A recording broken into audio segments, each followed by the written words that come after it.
Hello, everyone, and welcome to week 2 of the Aegis Marauders League Fall 2024. My name is Moose, and I'm joined here today by the one and only Septi. Septi, how has your week been? Excited for another set of League of Legends. It has been absolutely great, Moose. I built a new PC. Nice. So we're getting some much nicer frames.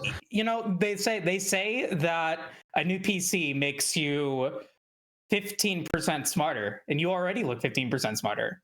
Is it the glasses from this week to last week, or what? Is that what's going on? No, it's the new computer, obviously. It's the new computer. Oh, well, thank you very much. Thank you very much. Well, with all that said, well, actually, Moose, how was your week? I feel like I never ask you this. I feel like I always just jump right into the match. How have you been? I've been well. Finally here in Vegas.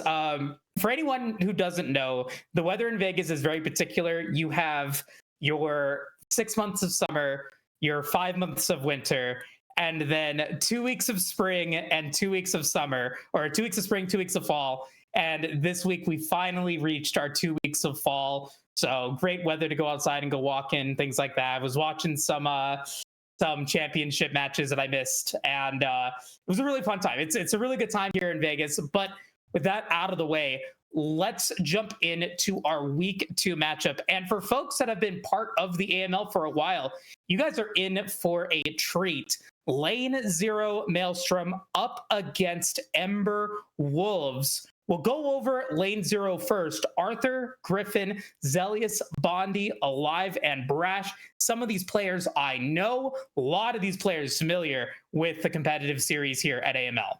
Yeah, I used to. Well, I'm part of an organization with Alive, so I know that they are a student of the game, and I believe was the coach of a roster similar to this in a different league.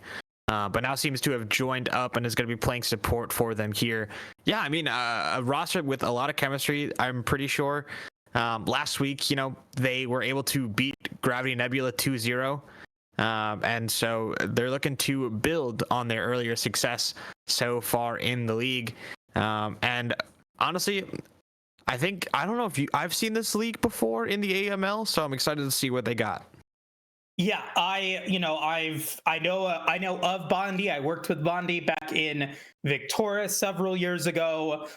Griffin I've seen around, I believe. So, a lot of players that are very familiar with the scene, probably also familiar with the new style of draft that we have submitted here for this season. But we also got to talk about Ember Wolves. Let's go ahead and put on their roster screen. Great logo, but take a look at these names that are on the list. Okay. I recognize a couple of those. Yeah. Okay. Nostalgia, Burger King, Gecko, and Marcote. Nostalgia, Gecko, and Marcote, part of the Art of War team that won Summers of 24. Burger King was part of Travelers, who won AML in winter of 24. So this tells me this is a team that is coming here to play and win. Yeah, I mean, we have seen a whole lot of them. Burger King is another name we see returning, but of course, got to talk about Nostalgia, Gecko, and Marcote, 3 pivotal members of that Art of War team that have now decided to join up with a different organization, jump ship. And I mean, to be fair, they did talk about the players splitting up a bit depending on what they wanted to do post AML. So excited to see that they have found new homes. But I mean, they are a team that has a good history, and they obviously have a winning past, and so I think they're going to try and look to take that to lane 0 Maelstrom. This team also started off 2-0 after beating UT Austin in week number 1. But yeah, I mean, this is going to be I'm super excited because with all of these leagues, all these amateur leagues switching to the full fearless style of play, it just means that we get so much more exciting gameplay and so much more exciting theory crafting coming out from these teams. And I know for a fact that on the blue side, they are going to be cooking just a little bit. Now, what you might ask, I will not say, but I'm sure that we're going to have a whole bunch of fun. I don't think there was anything too crazy to talk about with regards to the patch. It is slightly different from last week. Aphelios did get a bit of a buff, has been played a bit more with the lethality style. Taking just a quick look, nothing too crazy. I know for the Wind Brothers were buffed recently, and so we are going to potentially see those, especially with TSM Burger King, whose name on Discord I believe is actually, you know, Yasuo player. So we might be able to see one of them. And just another rundown quickly on the rules for drafting, just so you guys are aware. It is full fearless, which means that any champions that are picked in any of the games throughout this series will be banned for the preceding games. That does not apply to bans. If this Diana potentially is banned right now, it will still be playable in games 2 or 3 should it not be banned then. But we are getting into draft number 1. Lane 0, Maelstrom on the left side, and Ember Wolves are going to be on the red side. Ivor, take it away. A champion that I think is a pretty hard target to go early on. I haven't been seeing too much of it, but I think with the changes to support items and the overall nerf to the gold value of so much of these bruiser items, Ivern has been left in a spot of sort of in that A+ to S tier in the jungle, I believe. So trying to find a composition and being able to play around it is really important, but I'm not going to be seeing it this way as Ember Wolves take it off the table. Yeah, Griffin played it in their week 1 matchup against Gravity Nebula, so trying to take that away. The Gwen also banned away from Ember Wolves, I believe, in one of their games. Let me verify. No, was not banned away. So I'm curious to see if that was something that they just don't want to have to go up against in the top lane. Maybe they are trying to go for something that would be countered by the Gwen. They went for a Gangplank and Camille route in their first week. So we'll see what they decide to go for here in this B1. It's going to be the brand. I mean, what are your thoughts on potentially seeing that be a flexible pick? So people have been doing this a bit with these AP junglers that have been going a little bit the way of the dinosaur, because they have been taking champions like Brand, champions like Lilia, and they've been trying to flex them out of the jungle.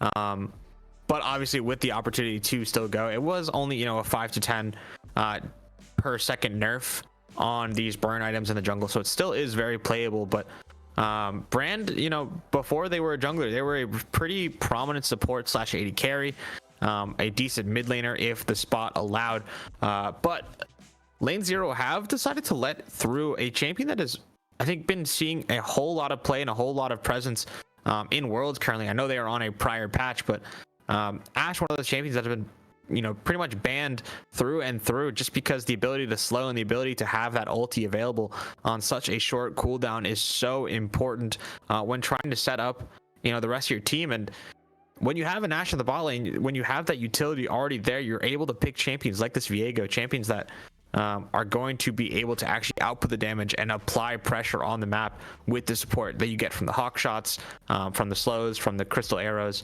But on the other side, Lane 0 gonna go with Varus. Curious to see what build they opt for between the lethality and the on hits. I've been seeing a bit of both in solo queue, but I think on hit generally is the more preferred these days.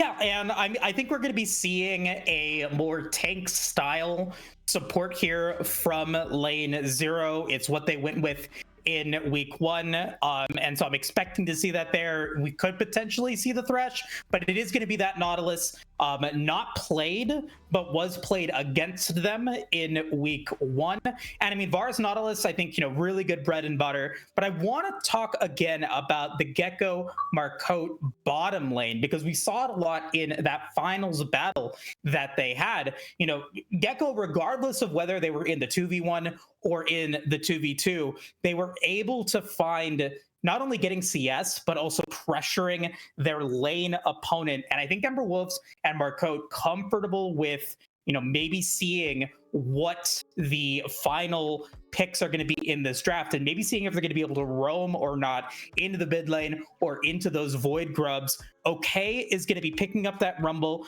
was played in that week 1 matchup. What do you think of the Rumble Viego matchup? I mean, the Rumble and Viego into what they have currently, I mean, Rumble is going to be very strong on the top side, will sort of be the strong side to the weak side of the Ashe. kind of curious to see the Braum ban here. I know it is kind of a checkmate matchup versus Nautilus, and I guess it's sort of synergized with Rumble considering you're able to lay down the Glacial Fissure, but I honestly would have thought that it would have been a slam on the Rel ban from lane 0, just because Rel and Rumble are so powerful, and there isn't really much setup for the equalizer right now. And so, I mean, you're going to leave them one of, Rel, Alistar, Leona, and you have to decide which champion it is going to be. But I mean, to your point, I think Viego and Rumble are going to be an incredibly powerful 2v2 on the top side. I expect that they should be able to duel any top lane counterpart that goes alongside this brand. And I think, wow, they are just going to let... Oh, okay. I imagine Rel will get slammed here on the red side and allow mid for a counter pick. Yep, it will be the case. Champion is just so good. You suck the enemies into the Rumble ulti. It then allows, Ashe to get a pretty free arrow on if it wasn't the way you started the fight. But other than that, it's just a very, very powerful support. But now lane 0 gonna have to find a way to round out their comp. I think they need some frontline, and they need some honestly some more beef in the front. Something to potentially disengage the Rumble and the Viego. Yeah, the Urgot. I'm also thinking maybe a Taliyah here. Maybe get a wall to separate the group, especially now since you're going in with that Rel. It was a conscious decision not to go against it. And maybe if it was the Taliyah, I'm not necessarily sure if that was the right case. I don't know what we're looking at here. Not the right draft, but nothing has been picked yet. It is still going to be that Urgot. I will let everyone know as we get back into it. Don't worry. 2 seconds left, and it will be the Galio paired with the Urgot. Galio. So Urgot, Galio 4-5 on the blue side there. So a lot of beef and a lot of engage and a lot of defensive play actually coming out from the Galio. It is it honestly might be this is going to be cooking. All right, this is going to be a little bit of cooking, but there is a world where it is Galio top. Bwipo has been playing a lot of it as a counter matchup to the Rumble, to champions like Gwen. But when you're paired against Orianna on 5 for the side of Ember Wolves, I don't know if you will send the Galio out of mid. But just to give everyone a rundown on the sides, for lane 0 on the blue side, it will be Urgot on the top, Brand in the jungle, Galio mid, Varus 80 carry, and Nautilus support. And on the red side for Ember Wolves, it will most likely be Rumble top, Viego jungle, Orianna mid, Ashe and Rel bot lane.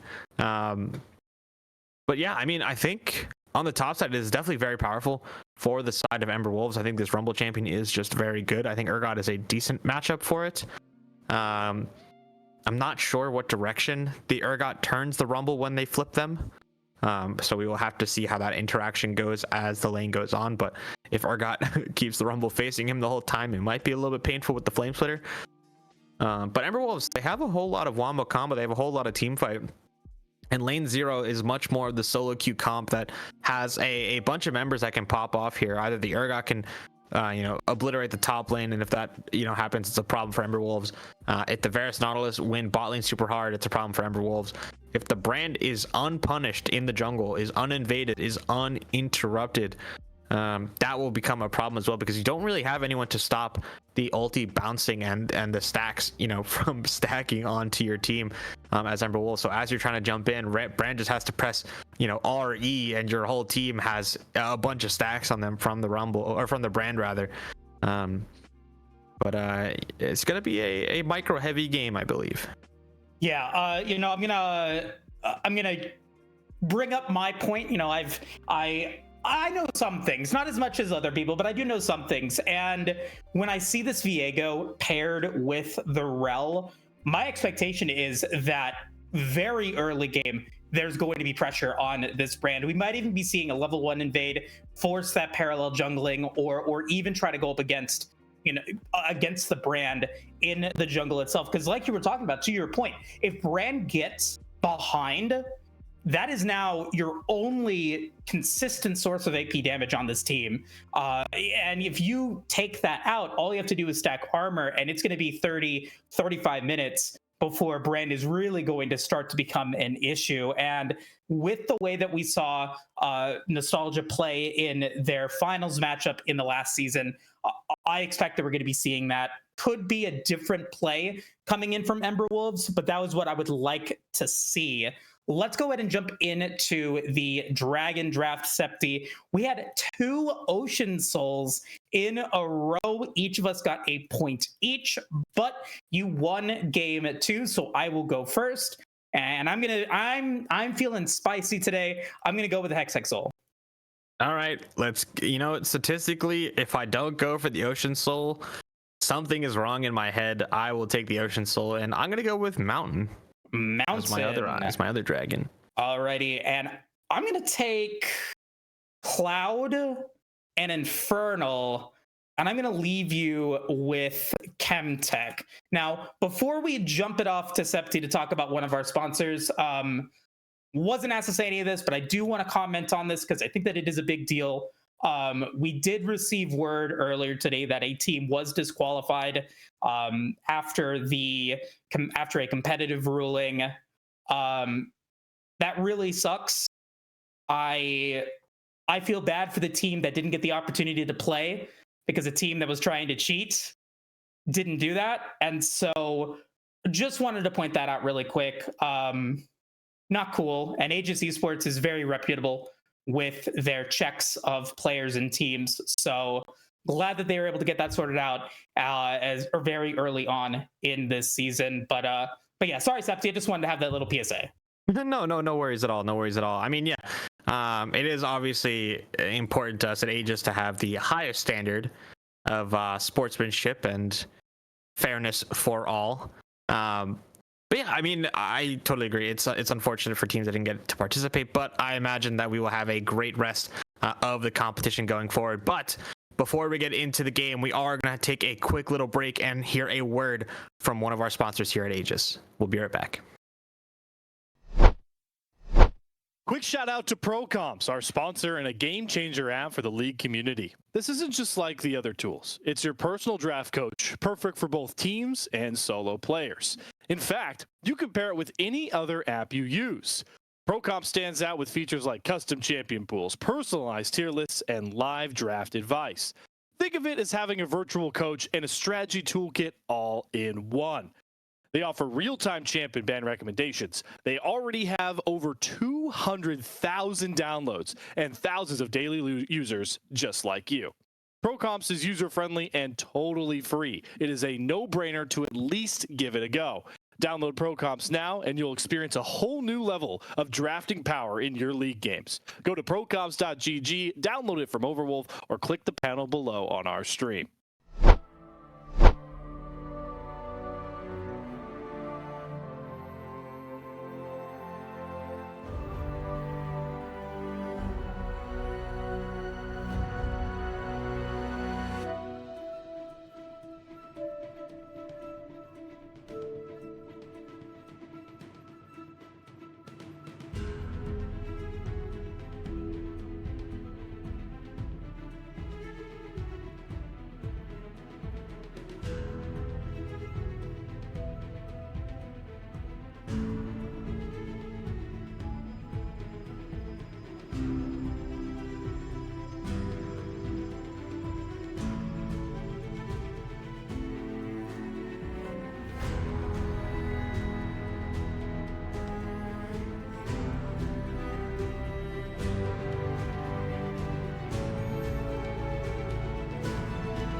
Welcome back, everybody, to the AML Lane 0 Maelstrom.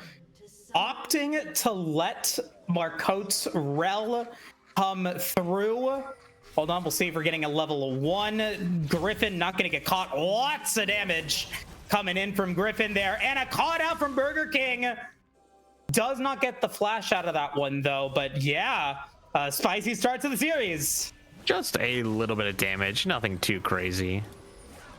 But yeah, I mean, it is a lot of damage going the way of Burger King. Forcing the Oriental reset means that there is going to be a free ward placed on the rafters of Nostalgia here. But Griffin going to be going for a build that I didn't actually expect to see this game. I honestly have been seeing a whole lot of brands be going the Conqueror build into teams that will typically be a little bit more chunky and when there isn't that much threat on your life, but we'll just be playing for the burst without electrocute. And it looks like Bondi actually might be going for lethality here on Varus with that Comet as the pickup here. But these junglers will start on their respective red sides and be pathing potentially towards their top. We could see some funky business from Nostalgia, a potential invade maybe onto the top side of Griffin, as they did spot the brand not starting their blue. We'll have to see. It is possible. Orianna probably will have, most likely will have push early on against the Galio, same with the Rumble. But it will all be on Nostalgia to make that decision. See what they decide to do there. And before it was so rudely interrupted by the level 1 shenanigans, I want to talk about the Rel pickup here for Marcote. Had the opportunity to ban that out. They decide to ban the Yasuo instead. What does Lane 0 need to do in order to shut down that Rel? And I mean, honestly, like, was that the right decision? I think it's one of those where you weigh the option of banning the Rel and potentially giving them Yasuo Alistar versus, you know, not taking away the namesake of Burger King and just giving them Rel. It was sort of a decision of whether or not you just wanted to ban the Braum. If you ban the Braum, you give him Rel. If you don't want to ban the Braum, you ban Yasuo and Rel. But since they did not ban, or since they banned the Braum, they had to make a decision and just decided to take away the Yasuo instead. But we are going to see some full clears. And to answer your question, I don't really know if they have to do much necessarily about the Rel. It's just going to be, you know, Alive has to pay attention and try and hook the Rel out of some dashes potentially. Maybe we get an Urgot knockup. Maybe we get a Galio interrupt. It is quite a big window if you E backwards on Galio. So you could potentially catch the Rel coming forward if you E into them. But I mean, there is counterplay on the side of Lane 0. It is not completely without. Sure, and we are going to get a stun here onto Bondi. Bondi is going to cleanse to get back under tower. Going to be forced to flash. Will be able to survive for the second. Marco is going to go under tower. Bondi going to get it. And is now 1 HP alive. Will get it with the dredge line to make it a 1-for-1. Both supports getting the gold and both ADs getting the assist. Yeah, really unfortunate that that Bondi doesn't get the kill there, considering how deep Marcote went, and Griffin gonna go a little wide there with the Seer. But I mean, taking a look at the bot wave, it's really one of those things where you have to look at it after the fact to see who really got impacted. And Gecko is not even going to get the wave in before Bondi gets back to lane, so should be able to pick up the majority of this EXP on the bot side, regardless of the fact that they went down for that first blood. But yeah, as you said, the kill went over to the Rel. Similarly, it also went to the Nautilus, but we have a little bit of a gank here. No flash on Marcote, so Zelius should be fine, but there is a Nautilus nearby. Hopefully we'll sweep that pink ward there in the bush. Nope, but we'll be completely on vision for the side of Ember Wolves. As Arthur, that is a mistake you cannot be making. You cannot be using your E like that and not landing it on your target. The Disdain locks you in to such a tight animation that if you hit it, you are so far down the creek without a paddle. The trade from the person you're trying to go on is going to be so free. And now look at this wave for Arthur. It is completely out of their control. They either have to rely on OK to just push it right back into them, or they're going to be forced to base and TP back with enough HP to actually get the crash. But it seems as though the Rumble is going to opt for the I'm going to just push you in constantly strategy. Maybe wants to take a base for themselves, but we will have to see. And that, gank attempt onto OK, not landing. That stun from Griffin's E did result in the back. We're going to see the clears again from both junglers who picked up their first components. And we're not seeing that really aggressive play against Griffin from Nostalgia. They're going up against their dragons there, or going up on their camps there, trying to get vision, but Griffin has been free to do what they want. Yeah, I mean, Griffin has been able to just really farm it out for the first couple of minutes, but the consequence was on the bot side, and this was a bit out of the directed camera. But the Gecko and Marcote were able to freeze for about a wave and a half, and deny Bondi the chance to actually farm it. So that's why you see a 12 or 13 CS lead for the Ashe there. Yeah, Alive and Bonnie doing a good job respecting it there, knowing that Nostalgia had been pathing down towards that bot side, or at least suspecting it, and not falling prey to the gank. But it will be a trade of neutral objectives. Dragon going the way of Ember Wolves, and similarly the 3 grubs being traded by Griffin on the top side, who, as Brand, does them very, very quickly. And now back to this top wave. It is finally stacking in favor of Arthur. But okay, look at the damage coming out from that Rumble. Did base and TP back with that Faded Ashes. So we'll be doing a decent amount of damage. Remember, the nerf to the item was only on its damage to monsters. So in lane on this Rumble champion, it will be doing the exact same amount as it had been doing prior to the nerf. And that is probably what we're going to be seeing a whole lot of here. Is OK is just going to completely control this lane now. Arthur, no TP, not half HP, but lower HP and lower range, as Zelius getting a nice trade onto Burger King. Not quite in kill range, but very, very close. Should the Galio decide to go for a Q flash. See if they want to go for a Burger King, playing very fast and loose there in the mid lane. Got hit by a couple of taunts, took a lot of damage. Zelius picks up the No Magic Mantle, whereas, Lost Chapter just now picked up by Burger King along with that Tear of the Goddess. So Zelius going to be happy, I think, with that lane pushing forward. Nostalgia going to have to show to clean that up, and now Griffin going to feel comfortable moving into the jungle. Ping's going down, and the ward is going to drop, but I think that Griffin saw it, so they will back away, and they do know that Griffin might know that Griffin is there, but they don't know for sure. I think it's okay that Griffin went for that play. Look at the wave now going to be crashing. Bonnie actually wants to base on this timer, has a decent amount of gold in their pocket.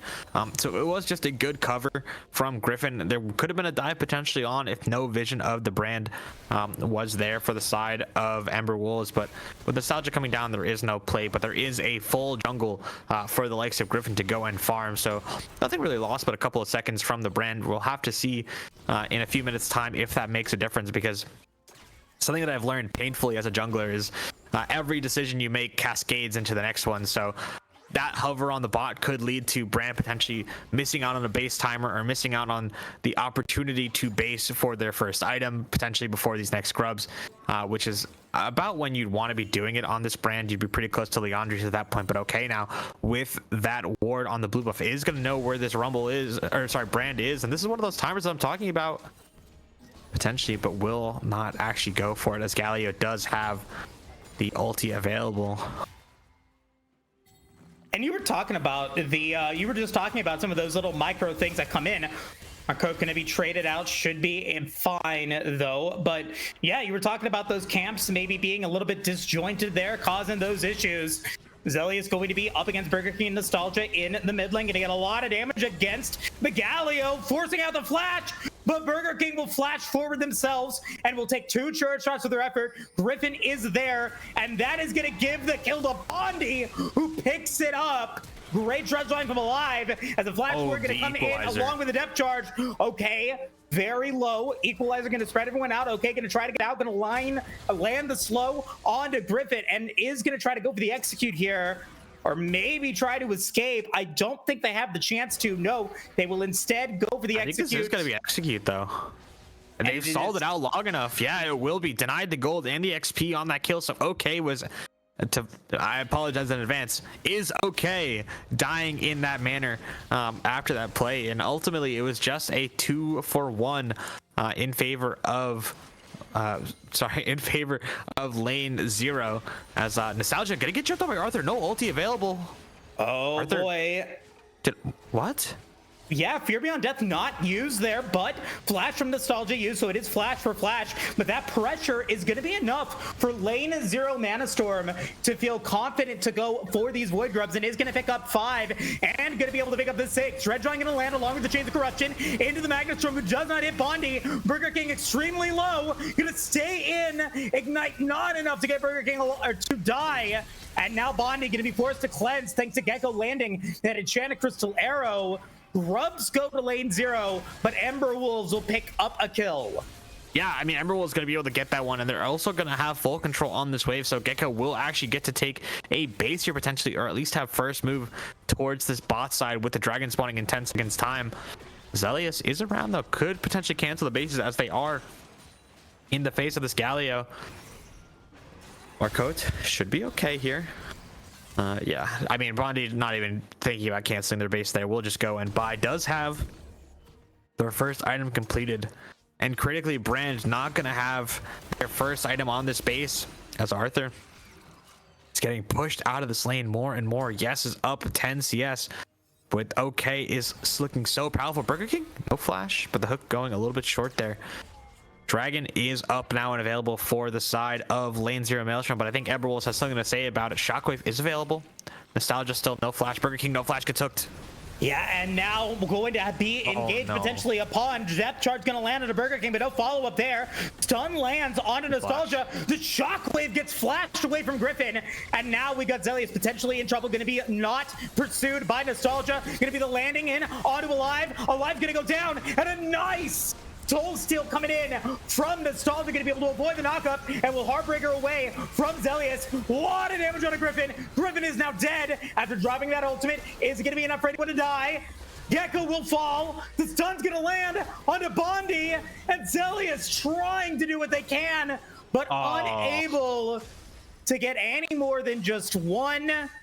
Unfortunate there for lane 0 Maelstrom. Ember Wolves will get the dragon, and they will get 3 more kills out of that exchange. Yeah, they absolutely will. Actually, there's a world here where Zelius TP's back in because Nostalgia is low. The pings are there. Alive? No, not in time. The TP from Zelius a little bit too late there. I gotta say, it was a nice hook though onto Burger King. Just the follow-up engage was a little bit lackluster from the side of lane 0. Just not able to capitalize on the hook landed by Alive there. And then it was just a bit of a disjointed fight. I think once you miss your engage, once you miss the taunt on Galio, it becomes very, very, very hard. Griffin though did get some nice damage back with the assistance from the hero's entrance. But yeah, I mean, 2,000 gold lead now for the side of Ember Wolves, as well as 2 dragons in their pocket. It is 6 grubs though for the side of lane 0, as Bondi is getting absolutely pounded by the Orianna damage here. Sorry, not Archangel. Sarah's Embrace? No, it is the Archangel Staff is fully picked up for TSM Burger King. So going to be going for a much more defensive build. But when you are the more utility focused mid laner, it is completely fine for the Ember Wolves mid laner. And I gotta look around and see sort of what's going on with the items here, because I think they are all actually pretty standard, as Bondi is going so low, just sort of trying to push the wave. Zelius is doing a good job there, has the Hallowed Radiance, and is going to be trying to match the brand or the Rumble now rather, as Alive. Very weak depth charge. Gecko gonna get hit by the depth charge, gonna get knocked up. It is now gonna be at half HP. Crystal Arrow's gonna miss, but Griffin's gonna get landed into the Magnet Storm. Fear Beyond Death will take out the Rel, but Bondi is left to their own devices, and now Alive might go down as well. Arthur did not have to TP, but OK did. And where is Zelius? Unable to TP, unable to grant entrance, and now more kills going into Ember Wolves' pocket. They'll also be able to pick up the Rift Herald. Yeah, the consequence of late TPing to that dragon means that Zelius does not have the TP available for this fight here. Griffin tried to start up the objective, but was unable to do it quick enough. Herald has been very tanky for a while. Arthur, you do not know where the rest of Nostalgia's team is. You cannot be doing this. And now the Urgot is going to fall most likely here. He's going to try and TP out, actually. Will they be able to do it? Yes, they will. Well played from Arthur to use that TP, but that is another global resource expended by the side of lane 0 Maelstrom, and it is going to be much harder as the Herald gets dropped here. And I really like this from the side of Ember Wolves here. They're trying to do the trick with Herald where you get 2 charges out of it, and look at that, 1 charge, a second charge going down. This tower is blown up in an instant. Some nice game knowledge there for Nostalgia to know not to run it right into that tower. And Zelius is going to try and use these 6 scrubs to get some damage back on mid, but not nearly as powerful as a double Herald charge. And Burger King, you were going to try and ult the way, but you are not long for this world. And now might be in trouble. That is the extended consequence of these plays. Griffin does pick up their first kill, does have the Leandries completed. That mid lane tower did not get taken, but now Zelly is going to get a nice taunt onto Nostalgia, onto Marcote, but is now going to get stunned themselves and be forced to flash away. And now Griffin in trouble. Grand entrance coming through from Zelius, but now they are caught in a position where Gecko's able to free fire. And that's going to be a triple kill for Nostalgia. Wow. Yeah, I mean, I'm not really sure what happened there. Bondi was just still hitting the tower on bot side. As Arthur going to be going in here. Maybe trying to do something here. Okay, very low. Fear Beyond Death. Not needed to finish the job, and Arthur will take out OK to get a kill in exchange. So overall across the Rift, it is a 2-for-3 play in favor of Ember Wolves. Because look at Gecko, Kraken Slayer completed. Look at those daggers, look at that zeal. That tower is so low. Yeah, no grubs means that Gecko has to actually hit the tower and do real damage to it.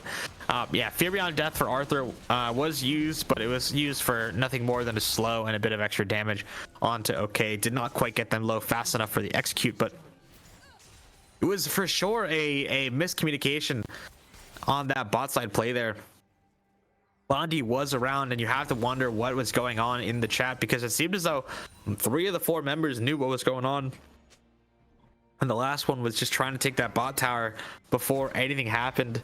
And granted, I understand the reasoning why Bondi might want to do that. It is a lot of team gold with that bounty on top of it, but when your team is making a play, when your team has the ulti economy to win, they didn't use a single ulti diving the Orianna under tower, and they got both the shockwave and the flash off of Burger King. So that play was definitely doable, as now the whole squad of Ember Wolves here, bar the Rumble, is going to be moving in to try and get vision here. And I really like this position that OK is going to get. The Rumble on a flank is going to be super nice.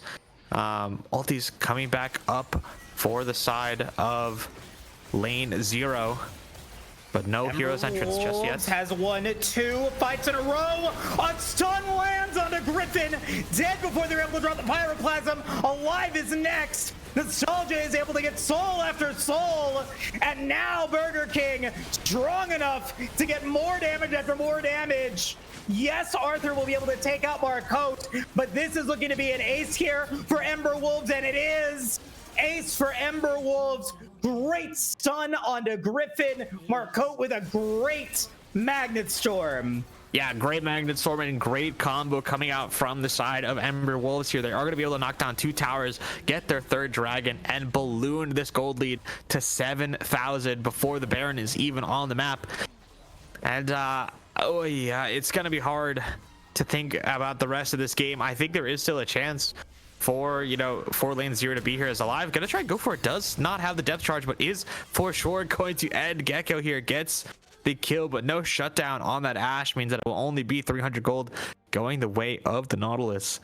It is a lot to invest there, but there isn't an objective spawning for, I mean, a minute time for Baron, but hopefully there is not much going on for the side of lane 0 before then. If anything, it would be a positive play. No Hex Flash on the Nautilus, as Marcote does know Bondi is there because there is a pink ward behind them. So could be looking with the Hex Flash. Griffin not going to sweep that one either. So there will be full knowledge of what is going on the top side of lane 0. But the question is, where is the rest of Ember Wolves, and can they capitalize? Marcote. They are. And they are going to be able to get some good vision onto the river. Finally, that ward gets swept out, but showing that 3 members are there at the top side. Maybe not necessarily new knowledge, new information, but it is still going to show that 3 members are there in the jungle of lane 0. They will take the blue buff, going to try to take those jungle camps before Ember Wolves can take them for themselves. Inner towers now gone in the top lane and in the mid lane. And now Gecko and Marcotte gonna try to defend this mid lane with that tier 1 tower still relatively healthy. It's gonna mean that Nostalgia's gonna have enough time to be able to move into the jungle, now into the river, and now Marcotte is going to initiate onto Alive. Kraken's there completed, Chain of Corruption misses, and Alive is dead. Nostalgia will pick up the 300 because the kill gold was reset onto Alive. And with Alive now dead, this is now an opportunity for Nostalgia and the rest of Ember Wolves to go for much more. And it is going to be Nostalgia picking up their 7th kill of the game, a 13 out of 18 kill participation, and now once more on to Bondi. Now going to try to initiate on to them as well, going to get the heroic entrance out of Zelius. And Ember Wolves, I think, going to go straight to Baron. Yeah, this Viego is a problem. 7-0-6, 2 full items in 20 minutes. Absolutely ran down both the Brand and the Nautilus there. Baron will be not long for this world. The TPs are coming in. It looks like lane 0 are going to try and fight this. And we'll see if they are able to do it. Gecko is at half HP. Marcotte is going to go in, but Zelius is so low. Great shockwave from Burger King, followed up by massive damage. 3 members of lane 0 Maelstrom going to be sent to the void. And Ember Wolves can now immediately go for Baron. They get everything and more out of this exchange. Yeah, I mean, it was a great engage from Marcotte and an even better flank TP coming out from Burger King. Lane 0 had no idea that the Ember Wolves mid laner was behind them and found a nice 3-man shockwave to really secure that fight and make it end even quicker than maybe one might have even thought prior.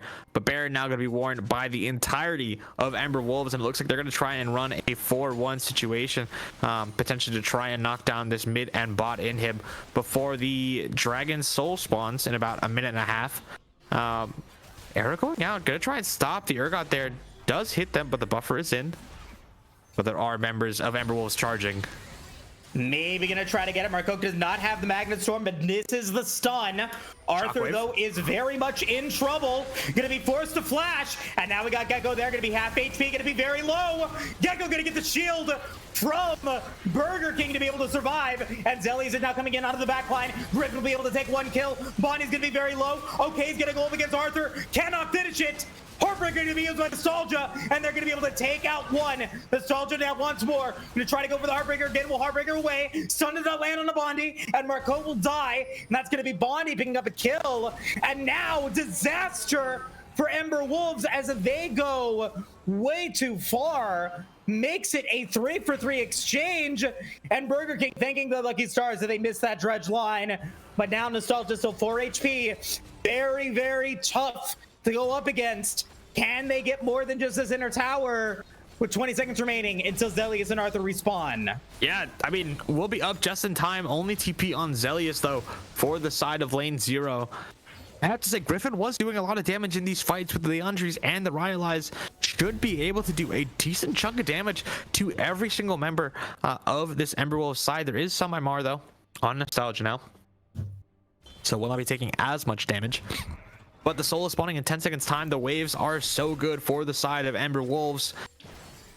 They need to group up lane 0. They need to find a way into this. They need to find a way to fight around the equalizer from the Rumble. But if Marcotte is going to be able to find a flank here, does have the Hex Flash, he's going to ult nothing.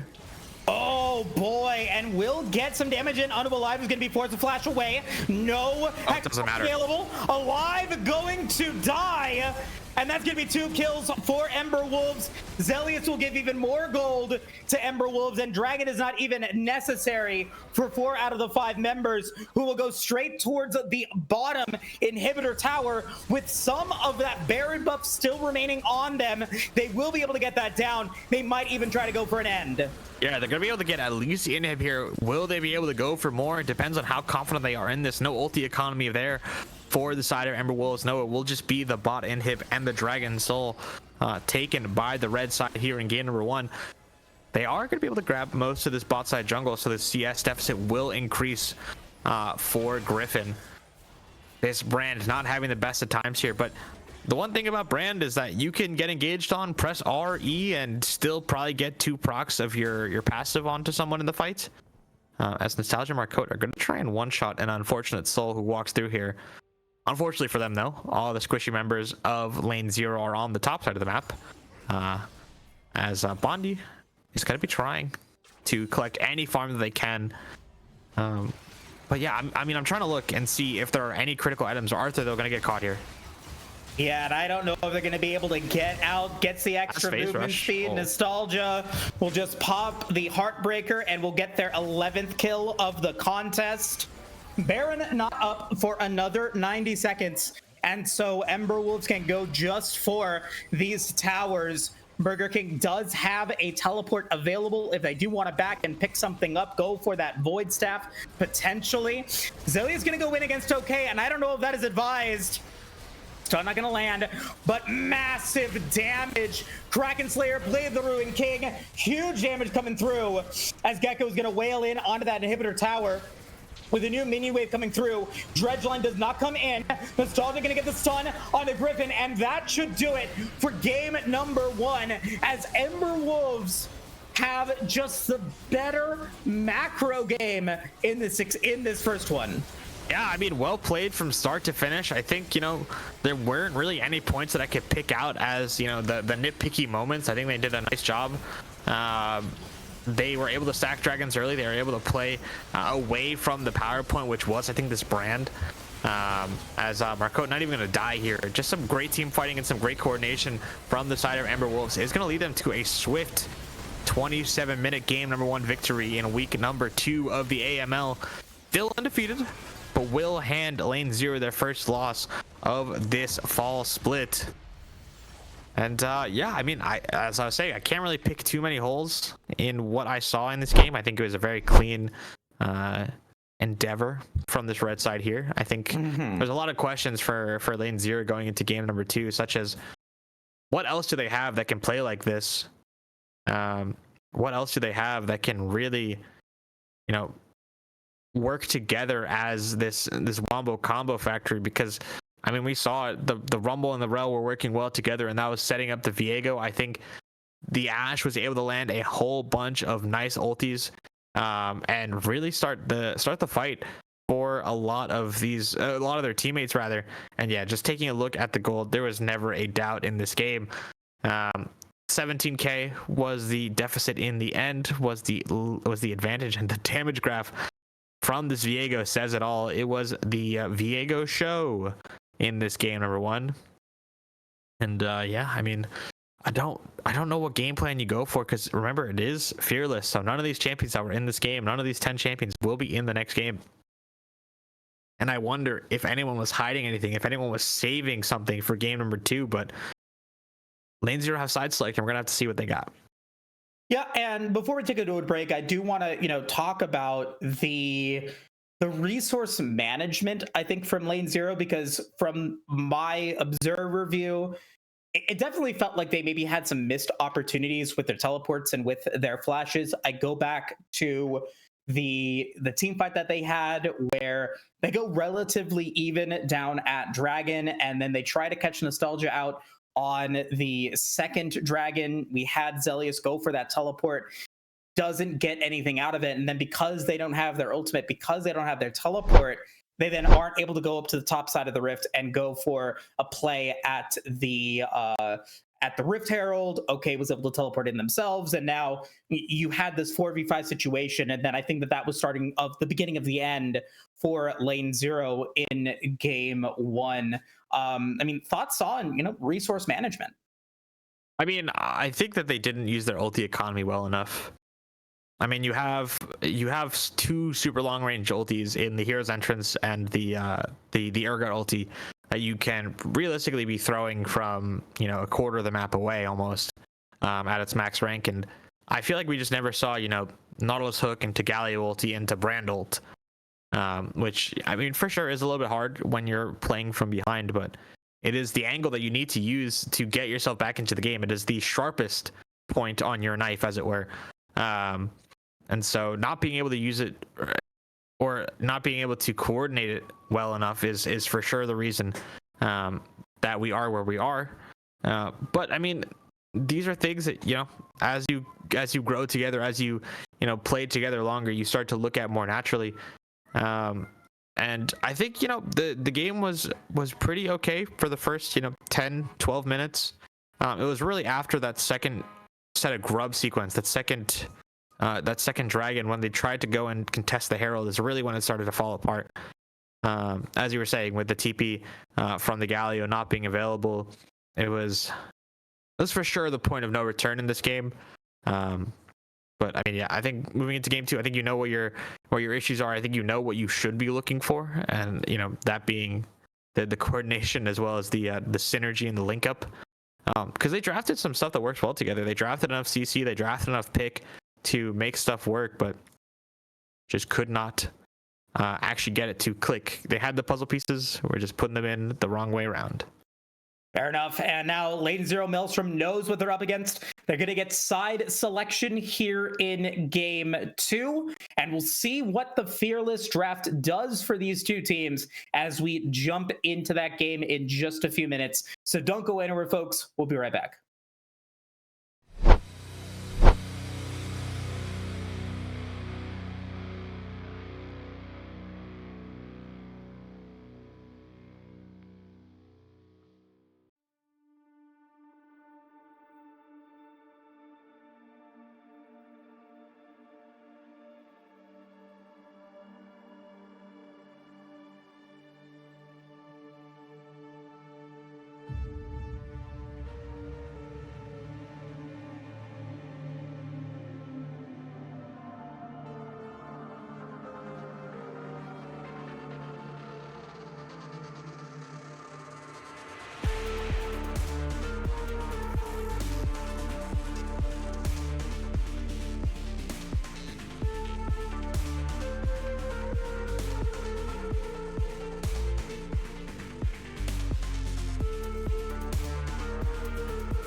Hold on. Oh, sorry.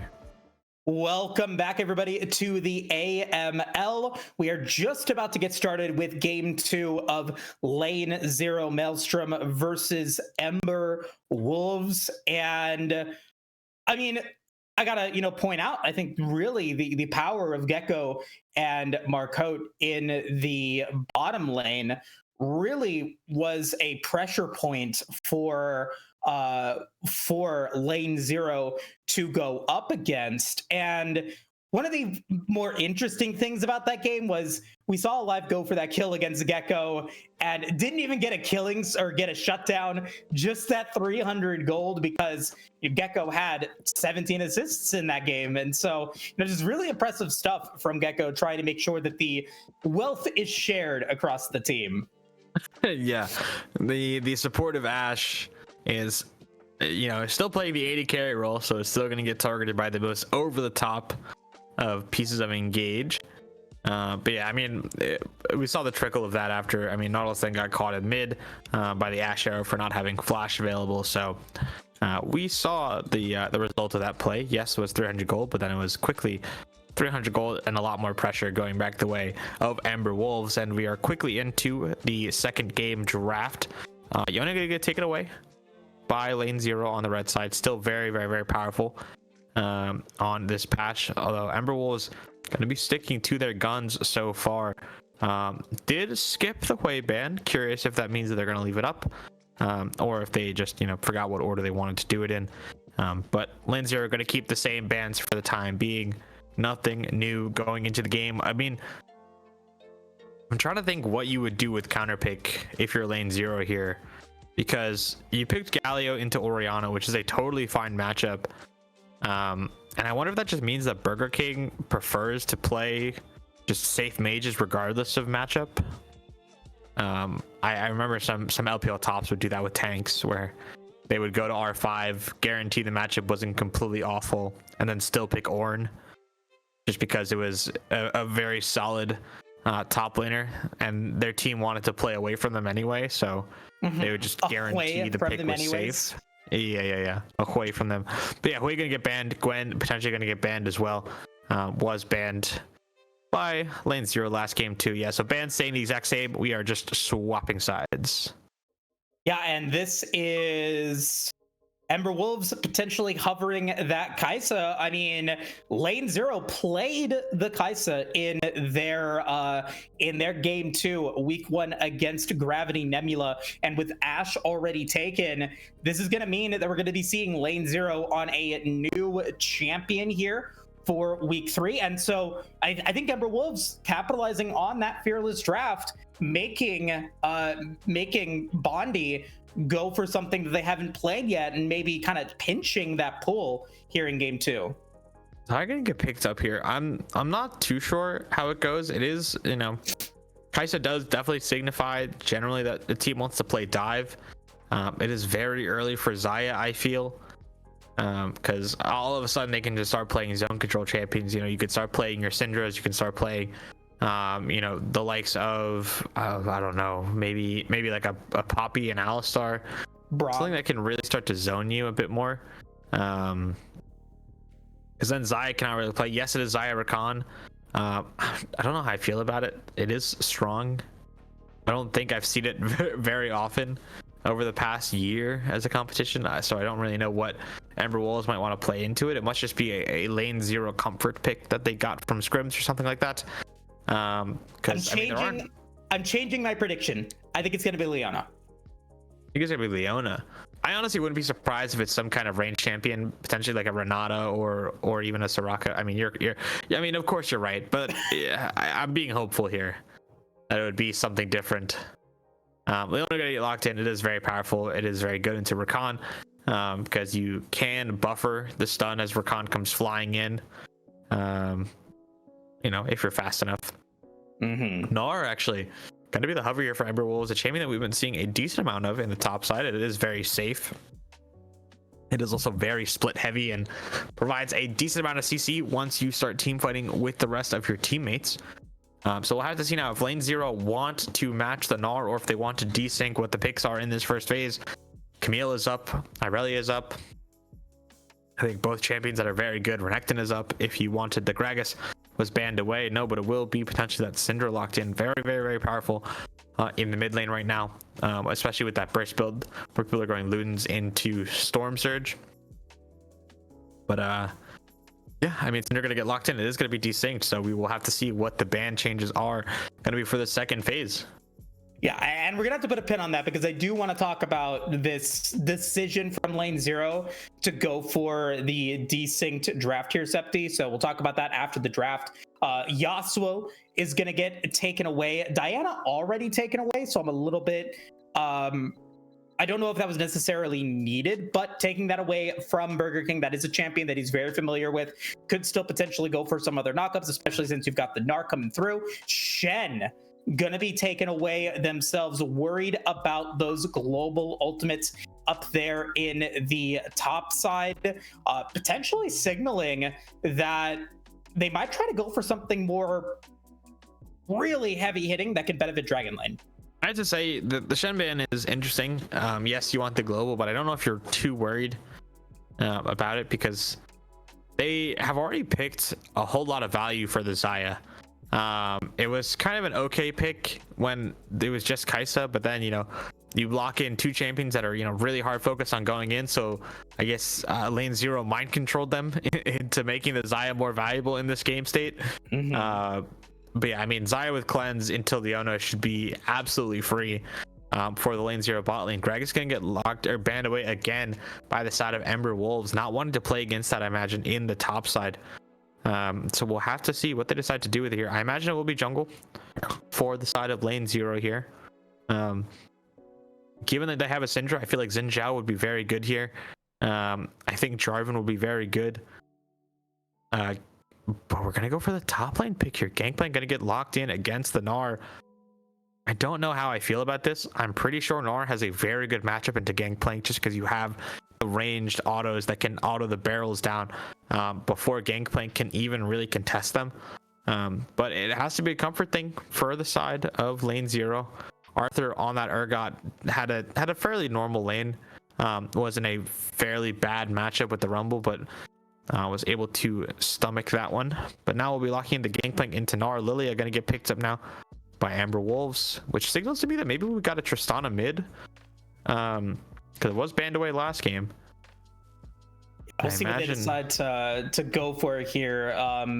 Septi, sorry to cut you off there because I'm looking at the stats. I'm looking at the games that they played. Gangplank Syndra was played together in Lane Zero's first match. They paired that with the Ivern. They are missing that front line now, and Silas is gonna be the last pickup here. And man, Septi, I cut you off. You're probably going to be talking about all of this, but this seems like an Ember Wolves teamfight composition that can really deal some damage to this backline. Yeah, no, it is a whole lot of we fight you when we want to sort of energy. I don't know how I feel about the Silas. You don't really have that many good ultis. I really don't like Talia here. I think it is really bad. I don't like the Karthus either, personally. I don't know how I feel about it. I think it's very good. It'll be very hard farmy and very, able to match the Lilia, but I feel like you don't need that this game. I think you don't really want to have more than 3 super gold heavy carries on a team. You kind of want 3 people that want a lot of gold, and then you want 2 people that can sort of do with maybe half gold. Low econ champions. Karthus, Gangplank, and Syndra are 3 of the most, gold heavy champions in the game. Not to mention the fact that there's also an 80 carry that hasn't been mentioned in those 3. So when you're playing against the like of a Lilia, who's going to be, power farming, Gnar is going to be power farming, Silas is going to be very, very, very strong, much earlier on into the game than your Syndra, then your Gangplank, then your Karthus. It becomes a little bit hard because you have so much scaling on the side of Lane Zero that yes, later on into the game, you will be strong and this Karthus will be able to survive the dive, but Syndra, Gangplank are going to get blown up by the Gnar, by the Leona, by the Silas. Not to mention, you just gave Silas another, fairly good ulti with the Requiem. It's not as powerful without the burn and without the scalings, but it still gives a fair amount of value to Ember Wolves, where really all they had was, well, actually, no, they have 2 global ultis now because you have the Cannon Barrage and you have Requiem. So I don't know. It seems like a whole lot of value to give the Silas for not a whole lot of reason. But I mean, Lane Zero, they must have some kind of idea behind it, and I'd be fully prepared to understand if the Karthus is just able to farm to 300 CS and completely carry the game. it's just one of those 50-50 things where if the Karthus is good, then they're good. If not, then you have Karthus, Syndra, Gangplank on one team. Yeah, it's a bit of a question mark here, and I mean, if Lane Zero is able to get to the 15-20 minute mark without having too much of a gold deficit, I see them having a very viable chance of being able to win this one. But before we get into the Dragon Draft, I do want to ask you this question here, because I pinned it and I'm talking about it now. The decision to desync your draft as red side, you decide to go for that Syndra, potentially worried about it getting banned out in the second phase. It then forces you to ban out two mid laners that are going to go up against it. Granted, Zelius did not have the best time against Burger King, ended the game without a single kill. What are the pros and cons of desyncing your draft like that? I mean, I think Syndra's very good here. I don't think you lose too much by letting top lane drop.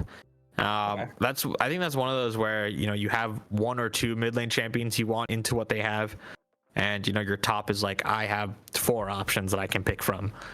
So if we want to, it's something I'll do. It's top will say, I have a bunch of options here depending on what they ban, so just pick yours and let me bait bans. Is sort of, I feel like, what they went for here, because Shen, Gragas both targeted towards top side, and I mean, I feel like they didn't think too much about the Gangplank, and so they slammed it because top said I'm comfortable on it into this matchup. If it were a blind 4th pick, if it were they pick jungle, you pick mid, it might be a little bit different. Okay, maybe you just match the jungle on 3 there instead, and you just sort of try and ban to pick safe blinds. But yeah, we're gonna take a look at these sides here. It will be lined up like this. Gnar, Lilia, Sylas, Kai'Sa, Leona. I've been seeing some people in the chat going like Nostalgia, Lilia, and Marcotte, Leona, FF15. We'll have to see. I mean, if Lane Zero are able to survive to 25 minutes, if they're able to get 2 items as a team, they become very dangerous. Yes, Locket will be very good in this game. It will be incredibly powerful for Marcotte when they decide to go for it. And some MR, any MR will be very good into Karthus Syndra. But let's not forget that Syndra and Karthus both do a whole lot of damage over the top, so Syndra can press one button and execute you from 40% health, and there's not really much you can do. But we'll have to see if Burger King can find some advantage in this mid lane, because I don't expect Griffin will be ganking too much. The wall is powerful, but it is not that powerful, especially into the slippery members of Ember Wolves. But we should get into the Dragon Draft and head it to a quick break, Moose. Absolutely. So it was an Infernal Soul in game 1, Septi. That is 1 for me. So it will give you first pick. I'm going to stick with the statistics, rather. Let's go with the Ocean again. Alrighty. Well, if we're going to play a statistics game here, I'm going to go with Infernal. And I feel mean today, Septi. I'm sorry. I'm going to go with Hextech. No, you're good. I'm going to take I guess I'll take the Chemtech, and I'm going to go with Mountain again, Mountain? Mountain again. I love it. And so that will give me Chemtech, so same dragons as game 1. Producer Caddy, if we could please get us back to the cameras really quick. Before we take it to that quick break, if you guys are over 18, if you guys still have the chance to, 2024 is an election year. And you live in the US. I forgot. Yes.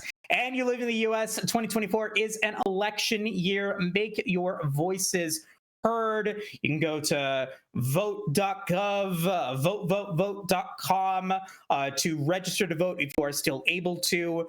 If you have any questions on how to vote or any information on making sure that you guys are able to move forward with that, please do not hesitate to give me a message in the Discord. I would be more than happy to help you make your voices heard for the 2024 election season. And with that being said, we're going to take a quick break. When we come back, it'll be game number 2 here between these two fantastic teams. We'll be right back.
Welcome back, everybody, to the start of the Aegis Marauders League Game 2 between Ember Wolves and Lane 0 Maelstrom.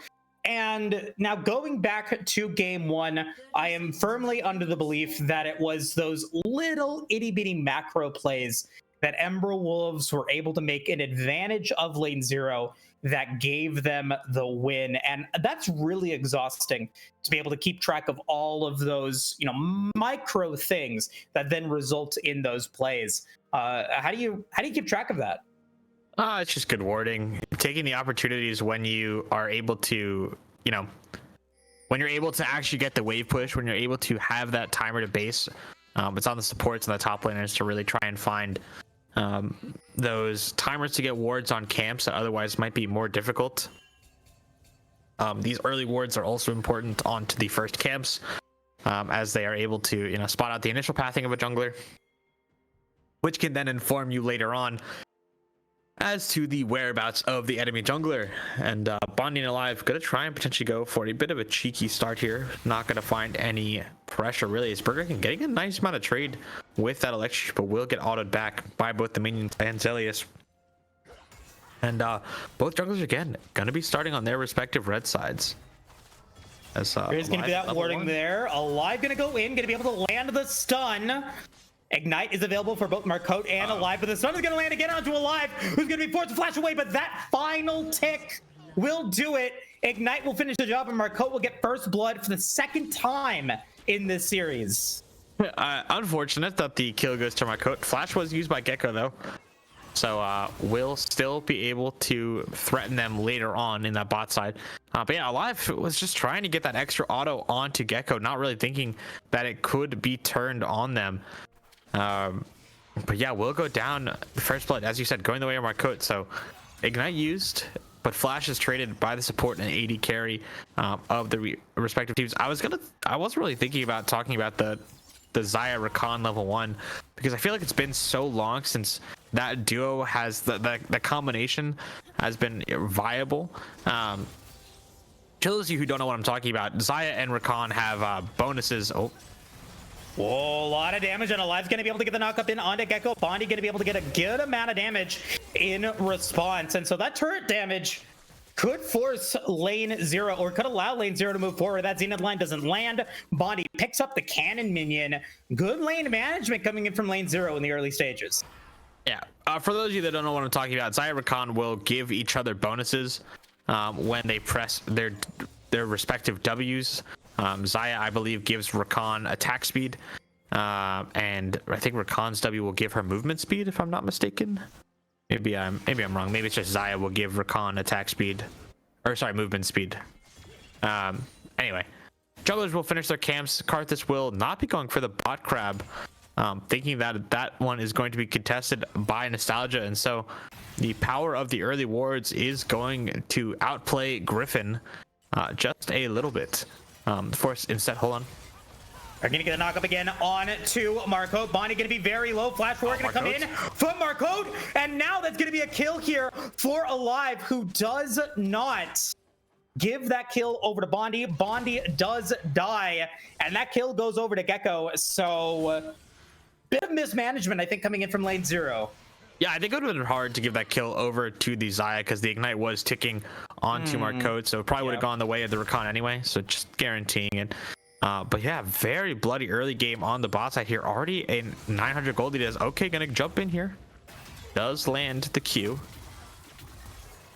As yeah, this mid lane is just constantly trading. Zelius is gonna be out of mana though, so probably will not be able to finish this push in, as Marcote is gonna try and play for a flash on this Syndra here. And might be able to get it, not able to land the ward, but that's going to be abducted, abscond. Not going to land because that flash was used, so Marcote getting everything that they wanted, and Zelius has to back now. Teleport is available. Yeah, teleport is available. Does not have enough gold, though, for a lost chapter just yet. Probably really wants to base for that, but Burger King has so much mana. Flash forward from the Silas. Oh, but it's going to be a 1-for-1. I don't know if that's going to be a worthwhile play, as now Marcote is going to be in trouble here. Going to get landed by the knockup from Alive, but the root does not land from Bondi, and so Marcote is going to be able to get out. I think a solid play from Bondi and Alive, and even though it was a 1-for-1 in the mid lane, Septi, like you were talking about, oh no, Zelius does get the lost chapter with that kill. Yeah, no, is just enough gold, 1300, or I think 1200. I'm not exactly sure. I believe it's still 13. Yeah. But anyway, had enough gold to get it now, as well as the refillable potion. So we'll be able to survive a little bit longer in this mid lane now, as Griffin has found Burger King. No flash on the Silas. Knocker from alive, though. Nice root. Not going to land, though, from Bondi. Burger King trying to get something back, but Griffin will flash away, and a kill goes the way of the Syndra, as Zelius is going to get a kill on the Silas and pick up a massive wave that was stacked under her tower. So the XP and gold lead of this mid lane 1v1 is going to massively spiral now in favor of Zelius. But we'll have to see if they're actually able to make use of it, though, as the Syndra, notorious for being able to win these 1v1 battles with the usage of a single button. Definitely so. I mean, Unleashed Power is such a massive ability, especially in the early game Burger King, not yet level 6. And, you know, going back to the, you know, Art of War days, there was definitely a lot of questions about the power of the early game from them. And now with 3 members of Ember Wolves being part of that team, that aggressive play style that did make some of those games in the grand finals somewhat difficult, and some of the games in that last series somewhat difficult. I think we're kind of seeing that here, Septi. Yes, they did well in the mid to late game, but if Lane Zero is able to come out ahead, they've got the damage and the gold to potentially take this to a game 3. Yeah, this is the kind of game, I feel like it's been a while since I've casted one of these where you don't look at the gold lead, you look at the gold lead, but you don't take it for what it is exactly. You take a look at what it is at the time being as... Oh, wow. Arthur gonna go for the Cannon Barrage. Requiem as well.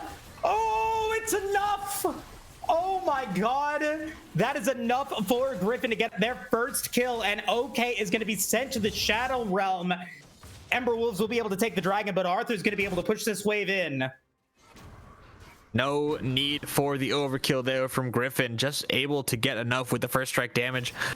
So gets the extra gold from the first strike, as well as that kill onto OK. And that's tragic for the top laner of the blue side here, because you were doing so well.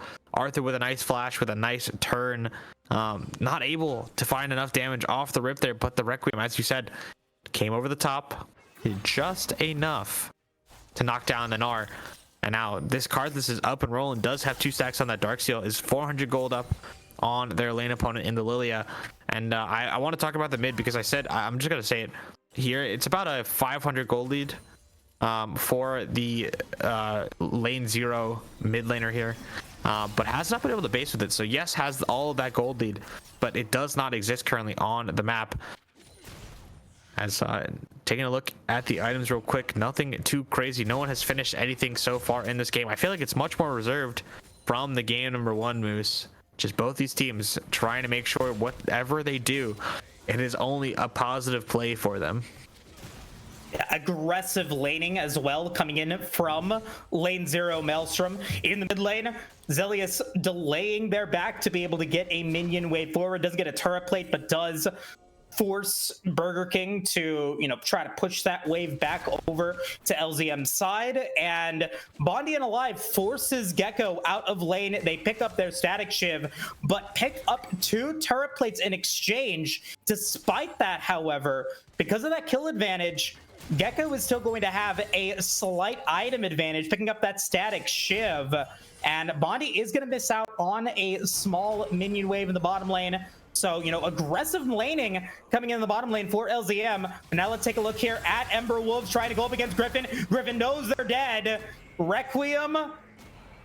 Was Requiem used or just not available to be used? It is not available currently. Okay. It goes on a weird cooldown.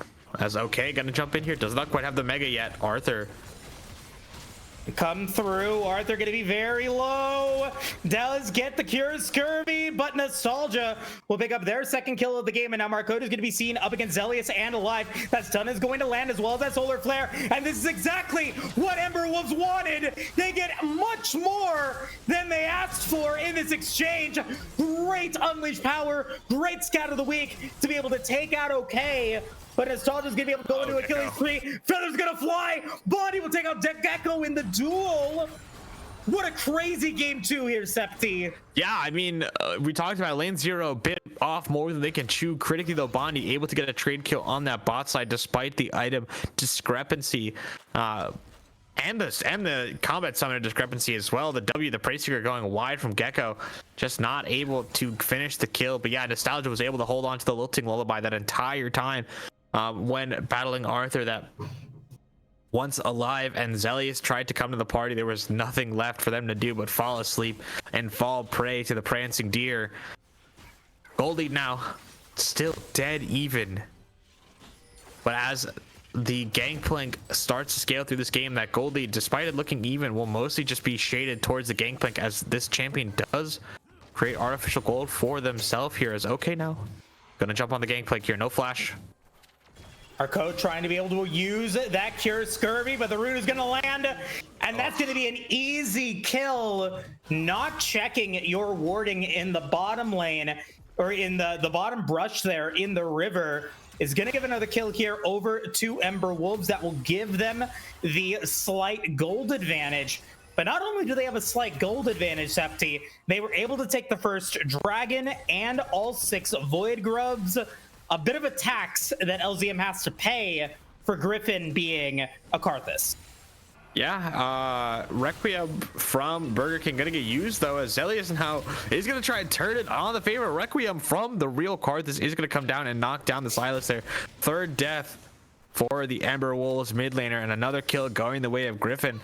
And I'm trying to think about this because it's 7-7. We are more kills than deaths per minute. And when you look at the lane 0 side, it is 2 weak side lanes and a Syndra lane. And the fact that there are so many deaths throughout this game already is a little bit concerning for lane 0. Yes, your Karthus is ahead, but still down in farm, still down in neutral objectives in this game. Again, Dragon and all 6 grubs going the way of Ember Wolves. Is Arthur gonna get jumped out again? Flash available now for this Gangplank though. Cannon Barrage gonna drop, but Meganar is available. Maybe trying to get okay to go a little too far forward. No, Arthur will back off, but now Alive. Lilting Lullaby used. Solar Flare is gonna land. Killer Into gonna come through, but Alive is gonna be able to get out, but he's gonna get hit by the Lilting Lullaby. Now potentially in trouble as Marauder is gonna get hit by the turret. Bondi trying to be able to make good use out of it. No! The Ignite will be enough for my coach to pick up their second kill of the game. Zelius with another great scout of the week, but not enough damage to be able to go up against Nostalgia. Burger King will use a hijacked Unleashed Power to be able to take out Zelius. And lane 0 is now potentially going to be in trouble. Gecko does go down. Griffin going to be able to flash under tower. Marauder is low. Burger King potentially low. Gonna be able to flash away, but now Alive is there, but Griffin will get the Skittle to make it a relatively even exchange, and Alive wants Marcote. Not gonna be able to land their W or their E, unfortunately. So overall, even exchange. Septi still a bloody game. 20 kills before 14 minutes. I'm a little surprised that Burger King opted to give that kill to the Karthus. I think they could have actually walked that one out, or at least given it to Rakan. Because now, I mean, Karthus with the 4th kill has 2 stacks on that Darksteel, so since they were able to pick up the Silas after dropping into their passive. But yeah, full items completed for the respective junglers of both teams, and first items on everyone bar the Gnar and the Rakan. So a very, very accelerated game. 1,000 gold lead in favor of Ember Wolves here. And keep in mind that gold lead, that gold for the side of lane 0 is being kept afloat a bit by the Gangplank's additional gold that they create from farming minions. As Arthur might have caught Okazo sleeping just a little bit, but no, we'll be fine for the time being. There is a Lilia behind the Gangplank though. And now Arthur gonna have to use that Cure Scurvy effectively here. Does not have the Cannon Barrage, gonna be able to avoid the Swirl Seed, but Alive is gonna be able to find the knockup in on Marcote as Requiem's gonna get popped. Just to deter Gecko and Marcote to go up against Bondi and Alive. Bondi without summoner spells here. First tower of the game gonna go over to Ember Wolves, but Unleashed Power is gonna land for Zelius. And now we're going to get a play here in the bottom lane. Bonnie going to be caught out. Going to go for the feathers fly. Does not have a flash to be able to get out. And now Alive's going to go back over to Griffin to try to be able to survive this one. But Burger King is there. Abscond is not going to land, but the Grand Ninja is going to come through. Going to be able to get the charm in onto Alive, who's going to go down to Gecko. Cannon Barrage a little too into the red tower as Griffin is going to try to land those Skittles. Not gonna find much yet as Griffin gonna avoid that Zenith Blade. Doesn't have Requiem to finish the job, and Ember Wolves will take a kill and run away. Yeah, I mean, Gecko, I mean, it looked like they were having fun with Griffin for a little bit there, and no Requiem available in that moment. It's just a big problem for the Karthus there, so wasn't able to have actually any kill threat onto the members of Ember Wolves there, so they were able to just continue to do what they wanted to do on that bot side. As now Arthur on the top side, no tower available to them, so Burger King should be able to just continuously push this wave now into the gangplank. Dragon was picked up by the side of lane 0, so they have slowed down that clock for the time being, but 16 minutes in, 31k for the side of Ember Wolves. 2,000 gold all round in favor of the blue side here, as we're working a good way towards our second items. It is another Haunting Guise for Nostalgia there. We'll be going for both the Blackfire Torch and the Leontri's Torment. So the double burn coming out from the Lily, it means that even if you get chunked by a single Q, you will be burning a whole lot of percentage of your health. And there's just going to be a lot of AP damage actually on this Ember Wolves side. The Nara as well with the Hyper going to be doing a decent amount of AP damage there. A little bit scared to go for that tower though, not knowing where the Karthus is. Although pings on top of the Karthus's head would suggest otherwise. But yeah, I'm trying to think of what I'd be doing here if I were Ember, or if I were lane 0, sorry. And to be honest, it's not much different than what they're actually doing. It's just sitting back, trying to collect as much farm as you can, and let your Karthus get to the point where a single R will do 40% of the enemy's health, and that is a late Requiem. And now Bondi gonna get hit by the Killer Instinct, gonna get hit by everything, but Gecko gonna be 1 HP. Bondi is still alive as Marauder's gonna get knocked up. Nostalgia is also here, but did not need to teleport. Burger King still have that teleport available, gonna be on the top side, gonna be able to land the Markin onto Griffin. But a teleport used by Arthur. Zelly is going to roam down, and the 5 members of lane 0 are going to mean that OK is going to be able to get that tier 1 tower in the bottom lane, and that inner tower in the top lane is also exposed. Nostalgia, great movement speed by hitting all of those abilities, going to be able to run away. The outer tower will go down. Bonnie will be able to stop Burger King from being able to take that inner tower. So much resources dedicated to the bottom lane here, Septi. Yeah, a whole lot was dedicated to trying to make that play happen. And again, it seemed a little bit desynced. It seemed as though they were not on the same page for a lot of that. I mean, we saw the Karthus ulti come in late. We saw it, not be at the same timer as that Karthus engage. And I saw a little bit of, I was a little bit worried. I saw a little bit of lack of champion mastery. Arthur missing not 1, but 2 barrel chains in that fight that could have potentially caught out Nostalgia, who was able to walk out of that fight in the end. And critically on the top side, Burger King was able to chunk about 60% of that top side tower with the help of the 6 grubs. And with Dragon spawning in less than a minute's time, you have to imagine that with the ulti economy the way it is, with the GP and the Karthus not having their second, or sorry, the GP rather not having their second item, that it's gonna be super hard to fight for this second dragon of the game. Third, sorry, overall, but second for both teams. But I think if you are Ember Wolves, I feel like you have to start pushing the pace a bit. I think you have to start trying to play with your 2-item Kai'Sa, your 2-item Lilia. Hopefully by the time this dragon spawns is 1,000 gold, very close to finishing it. And no, actually, Nostalgia will be going for a Rift Maker, as it were. Burger King gonna get chunked by Zelius. Gonna be able to avoid some of that damage coming in from Zelius. Gonna force out the flash from Zelius, but now Arthur going to be attacked in by OK, who's gonna go mega cure Scurvy, and OK is just gonna get a solo bolo, and that is going to deny any pressure that lane 0 might have gone for.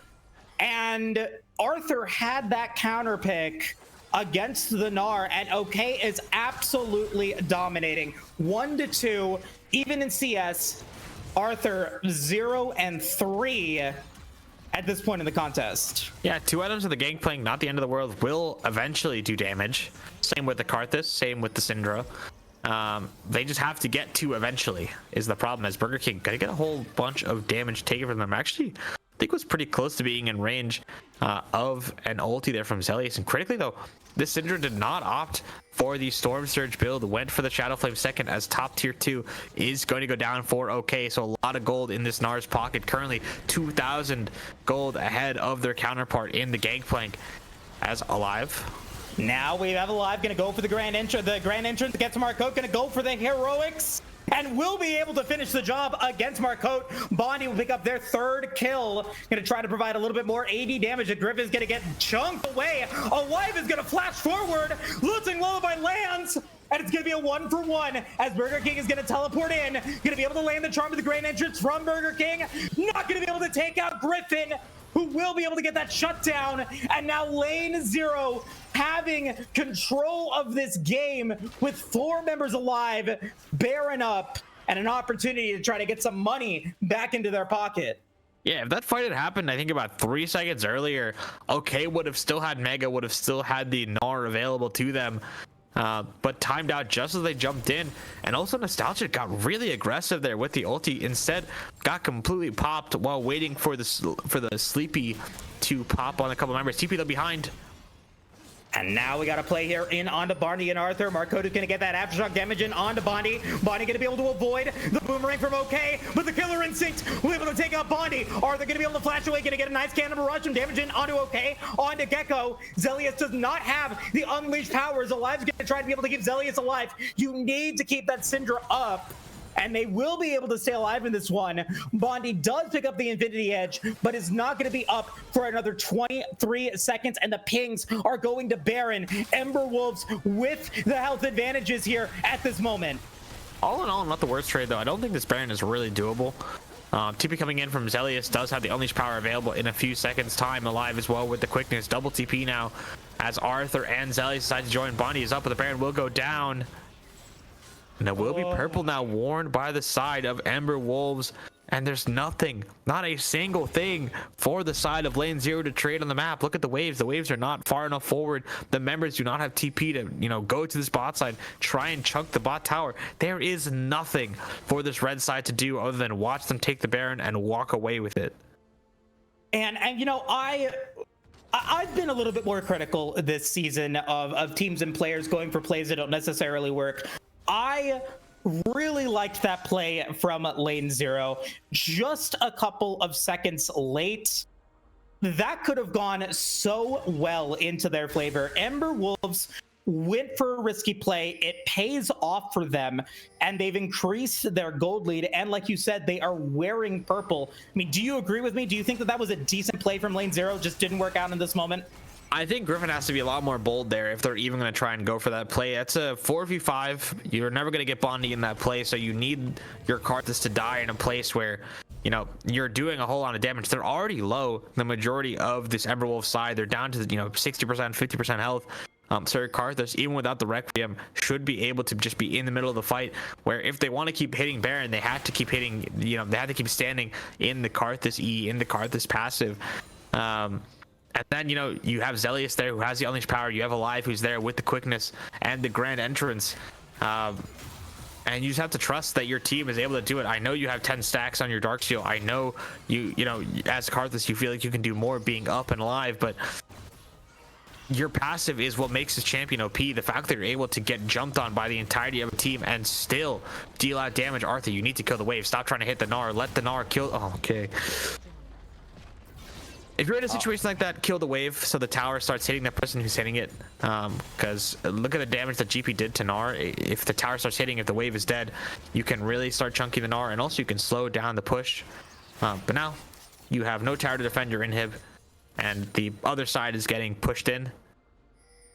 And I think, well played from OK though. Just ignored the GP and hit and then ran away.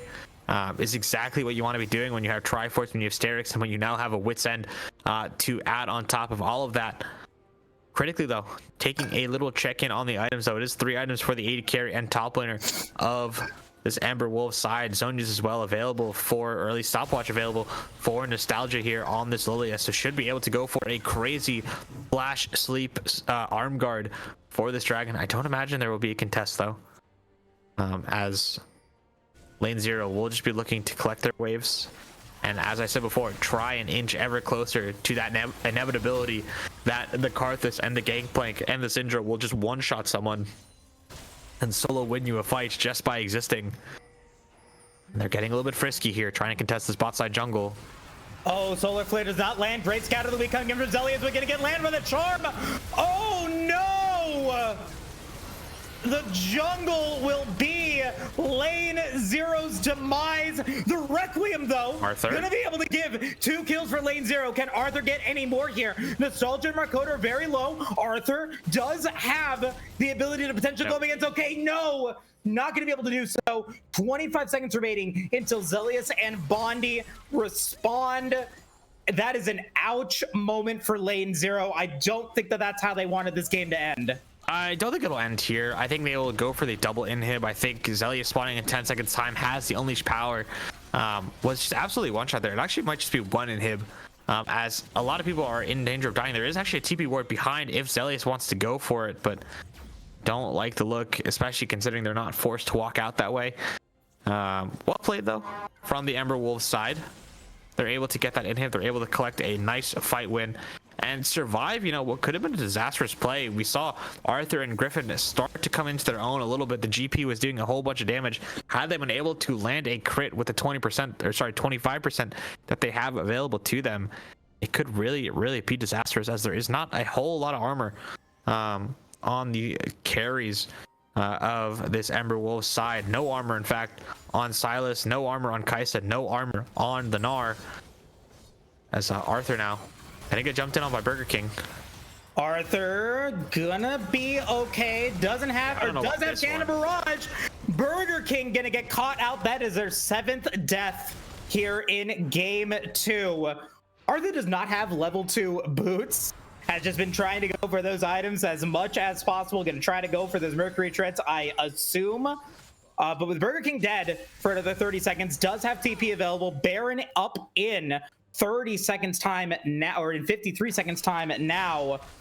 But the push up waves are not allowing for lane 0 to go for any sort of aggressive warding. They do have some in the river, but look at the control of LZM's top jungle from Ember Wolves. 3 wards available. They're gonna know if they are coming, and the pings are already on Baron. I think Griffin is gonna have to start using their spells really effectively here to start scouting out different places where you can go, because for those of you who don't know, Karthus Q will give you a little bit of a speck of vision there as you use it. As okay, get a flash on Zelius. No tower here. Flash available, gonna go for the Seeker, now okay, gonna be forced into this one. Flash gonna get used by Zelius, and can they get the kill? Arthur does not have the upgrade, and it's gonna go for the Cannon Barrage. Will be able to finish the job, and that is gonna be a shutdown, but Flash was used by both OK and Zelius. I think that that's more impactful on Zelius, who is here, but does not have full HP. Burger King gonna be forced to flash away, but will be able to get the hijacked quickness from Alive, and now the rest of Ember Wolves may be in position to go for Baron themselves. Oh, that's such a waste of Gangplank ult. You had passive available, and I mean, GP passive, once you auto something, gives you so much movement speed that you 100% would have been able to get in range just to Q the Gnar, so you're able to hold on to your ulti, so you're able to hold on to such a powerful global ulti, as well as teamfight tool, as there is a ward on the Baron still that is well spotted by these members here, but Baron is going down so fast, already down to 7k. And I don't think that there's anything that lane 0 can do about it. It will just be another Baron going the way of Ember Wolves. 29 minutes in, they're going to take the resets up 6k in this game. Soul spawning in a minute's time. They still have the bot inhib down and pulling in super minions. It should be back in a relatively short amount of time though, so don't anticipate too many super waves continuing to spawn. I believe maybe one more wave after this, I think, is the number. But yeah, Chemtech Soul gonna be spawning in 40 seconds time, and I don't know what the plan is going to be for lane 0. You have to find a way to sweep your bot side jungle, which they have done a great job of. They have a whole lot of vision control here, and Nostalgia, that is crazy that Nostalgia just walks in here with no vision. Ooh, and they know, and I think that they realize that LZM knows that they are behind the 8-ball, and we are seeing that aggressive position come into fruition. Meganar available for OK. Gonna use it to be able to get that top inhibitor, and now lane 0 Maelstrom having the opportunity to potentially go for a play themselves. Gonna drop the cannon barrage, gonna get a nice charm. Meganar misses. OK is going to be dealt a massive amount of damage as Marauder is going to come in. Great deed is played. Alive is dead. Driven is dead. Will they be able to get a good Requiem? That's going to be Marauder down. Requiem going to be able to get some damage, but not enough to take out OK, to take out Burger King. But Zelius is still alive. Going to be able to take out Burger King to overextend. Nostalgia unable to land.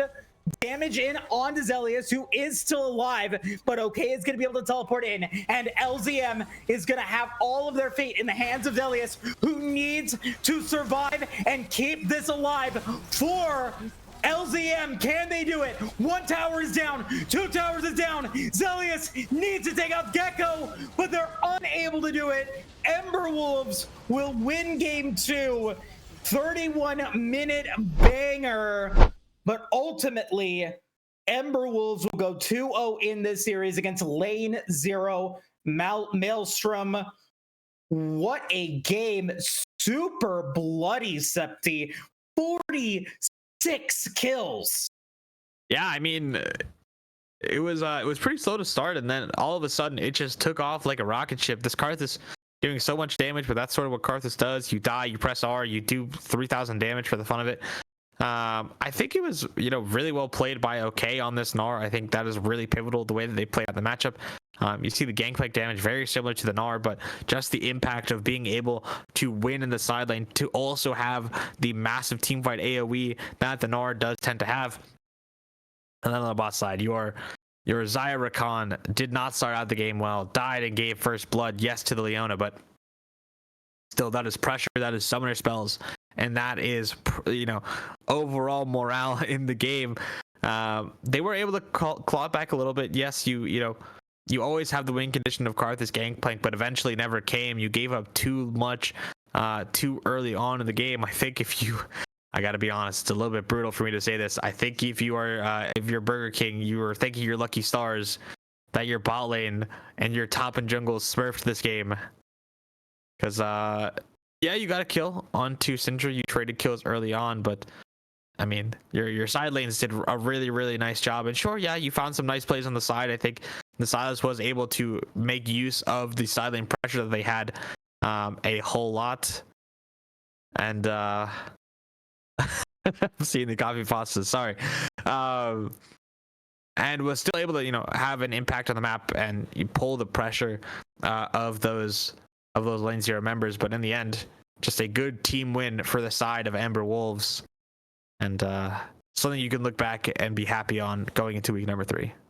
Yeah, I'm going to push back on that a little bit, because I mean, game 1 was really good. I think from start to finish, Ember Wolves knew what they wanted to do. Their macro game was on point, and they were able to get those slight advantages. And despite Arthur having a lackluster first 20 minutes of game 2, despite getting Bondi some early kills, getting those 6 Void Grubs, this game was 31 minutes long. Zelius did an incredible amount of work there. And for 3 of those players to be, grand champions in the last split, granted they played well, I think game 2, there was just either a little bit of overconfidence, or, lane 0 really showed that they are a force to be reckoned with. They can go back in game 2 and be like, hey, that was a game we could have won. And maybe some slight changes in warding. Warding was just such an issue, I think, for lane 0. If they had a little bit more vision, they might have been able to have some better plays there. But all in all, a good series nonetheless. And before we take it to the interview, I do want to touch on that vision game again. Did you think that lane 0's vision game was lacking, or was that maybe something that I was just seeing and not actually the case. I mean, going by vision score, it definitely, we can just go down roll by roll. It's 38-15 in favor of OK, 31-24 in favor of Nostalgia. A win for Zelius, 24-19. A neutral 80 carry score, 21-21, and then 115-99 in support. So you're not wrong. There was, a vision disparity. I think, it's effective vision that you're looking for. And I think, and it was such a fast moment. I'm sure some of you heard me say it in my voice, but when Nostalgia walked into the bot side after taking the Baron, basically walked into the entire team of lane 0, and they weren't prepared. They spent all that time setting up the bottom side jungle, and that's, when people talk about taking Barons, they talk about counterplay to taking Barons. They talk about you set up the opposite side jungle and you completely control and dominate vision there, so that if enemy team gets greedy and tries to walk in without properly, pushing their waves and setting up and sweeping vision, you're set up there for a trap. And I think lane 0, they were following that playbook. They were following okay, we're taking what they give us, and we need to do something with it. And then the moment came, and it was like a deer in headlights. I feel like they couldn't believe how boldly Nostalgia walked in there and maybe freaked themselves out a little bit, thinking that Nostalgia must have, more knowledge than they were letting on, or more teammates around them. But nonetheless, the opportunity, the advantage that they got from that Baron play turned into nothing, and then they lost the inhib, and then they forced a fight, and it was all over. Fair enough. And with that win, Ember Wolves will now go up 2-0 in the Void division. They have soundly taken the lead in that division, and with a smaller pool of teams, going to have, I think, a very good chance, if not already guaranteed, their spot in the next stage of this season, which is the qualifiers. So very nicely done from them. We're going to take a quick break and jump into a post-game interview, so don't go anywhere, folks. We'll be right back.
Welcome back, everybody, to the AML. We've got Nostalgia the jungler for Ember Wolves, here for a post-game interview. Nostalgia, welcome.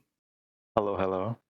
Welcome. So, grand champions in Summer AML. What have you been up to since the start of the season? I got two questions. So, first question, what have you been up to since the Summer AML split, and what's going on with that? Not much, actually. Got myself into ACL roster, but beside that, I didn't do much.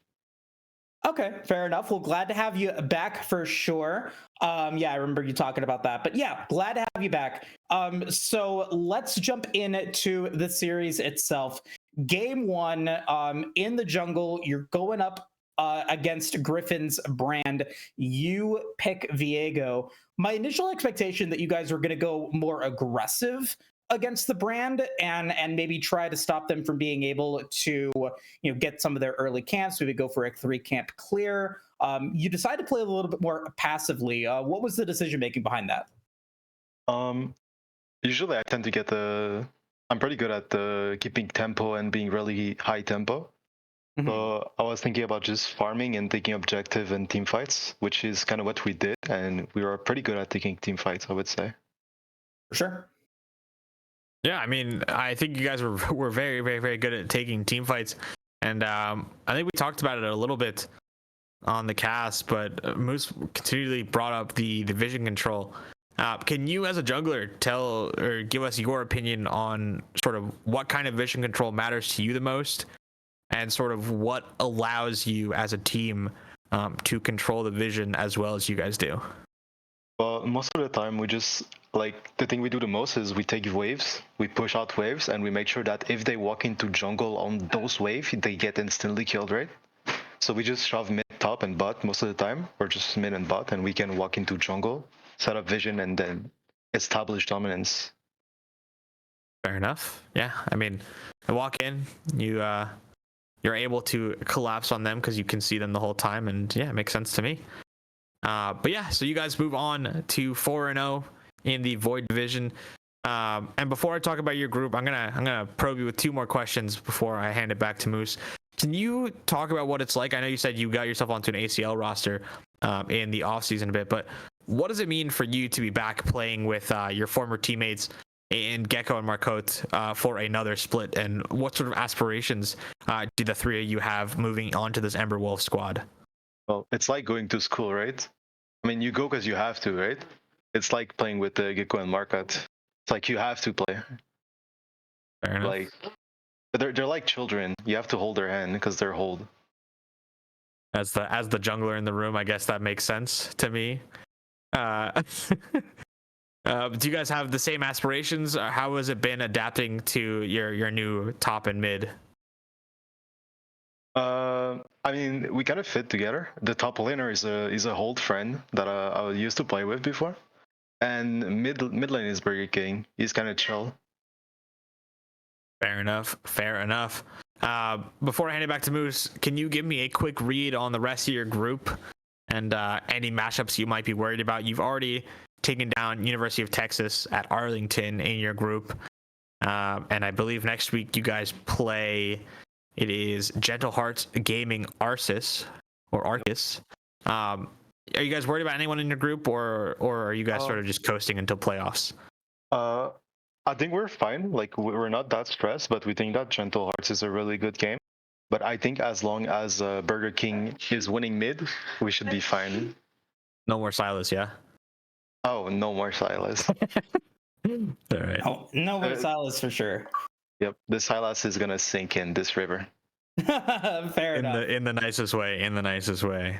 It did okay, but it definitely had its moments. And 1-0 on Silas, yeah? Yes, 1-0 on Silas. Exactly. Okay, so yeah, Nostalgia, thank you again for stopping by. Any final shout outs, any final words of wisdom before we let you go? Yep, only one in one sentence. Max is a pig. Oh no! Yeah, he did not join you guys in Ember Wolves. So it's just my take back. It's my revenge. Yes, we'll see if you're able to get your revenge potentially if and when you get into the qualifiers or the playoffs. Nostalgia, thank you so much for stopping by. Congratulations on the win, and best of luck for the rest of the regular season. No worries. Have a nice day, guys. Thank you. Alrighty, Septi, what is going on in Aegis Esports for the rest of this week? As always, we'll go back a bit. We'll go back to yesterday. We had Surely Not versus Flame Horizon in the ADL. That is our Diamond League. And then obviously today, Tuesdays, is the AML. Stick around, come back next week. We will have another very important and very fun matchup for you guys. AEL is going to be on Thursdays. This week, it's going to be Conduit Gremlins versus Iridescent Dawn Supernova. And then on Fridays, we have the creme de la creme. We have the uncapped league, the ACL, which is our challenger league that we run here at Aegis. It is going to be Illinois State University versus Polestar. If you're at all interested in the pro scene, if you're at all interested in the process by which it takes to become a pro, these are some players that are trying to line themselves up to get on that track. So please, if you are at all interested in NA talent, you should go give them a look. Again, that's Fridays at 8 p.m. But yeah, Moose, I've had a blast this week once again. Thank you so much for the cast. Yeah, thank you guys so much for stopping by.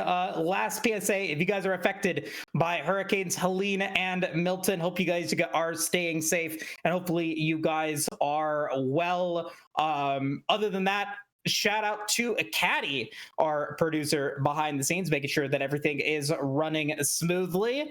And on behalf of everybody here at Aegis Esports, don't forget to follow and subscribe to the Twitch and join the Discord if you have not already, to stay up to date on all of the Aegis Esports content, not just for League of Legends, but for Teamfight Tactics, Valorant, and beyond. And with that, we should have a raid for you for another league coming up. So don't go anywhere, and have a great rest of your night. Take care.